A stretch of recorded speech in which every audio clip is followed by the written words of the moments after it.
নির্বাচন প্রসঙ্গে আপনার কাছে জানতে চাই যে আগামী নির্বাচনে আপনার ভূমিকা কি হবে? আপনি কি সরাসরি নির্বাচন করছেন? আপনাকে কি আমরা প্রধানমন্ত্রী পদের প্রত্যাশী হিসেবে দেখতে পাবো নির্বাচনে? স্বাভাবিক, আমি একজন রাজনৈতিক দলের সদস্য, একজন রাজনৈতিক কর্মী। আমি নির্বাচনের সাথে তো রাজনৈতিক দল এবং রাজনৈতিক কর্মীর ওতপ্রোত সম্পর্ক। কাজেই নির্বাচন যেখানে একটি আহ, মানে জনগণের সম্পৃক্ত এরকম একটি নির্বাচন হবে, সেখানে তো অবশ্যই আমি নিজেকে দূরে থাকতে পারবো না, আমাকে আসতেই হবে। স্বাভাবিকভাবেই আহ, মাঠেই ইনশাল্লাহ থাকবো আমি। আপনি আপনার প্রশ্নের পরের যে অংশটি ছিল, আহ, দেখুন, আমি মনে করি এটির সিদ্ধান্ত বাংলাদেশের জনগণের।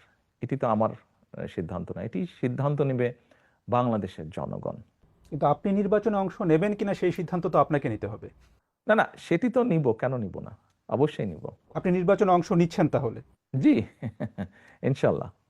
অর্থাৎ আপনি বিএনপি যদি ক্ষমতায় আসে বা নির্বাচনে অংশ নেয়, সেক্ষেত্রে প্রধানমন্ত্রী পদের প্রত্যাশী হিসাবে আমরা তারেক রহমানকে দেখতে পাবো, সেটা আমরা নিশ্চিতভাবে বলতে পারি এটির সিদ্ধান্ত তো বাংলাদেশের জনগণের।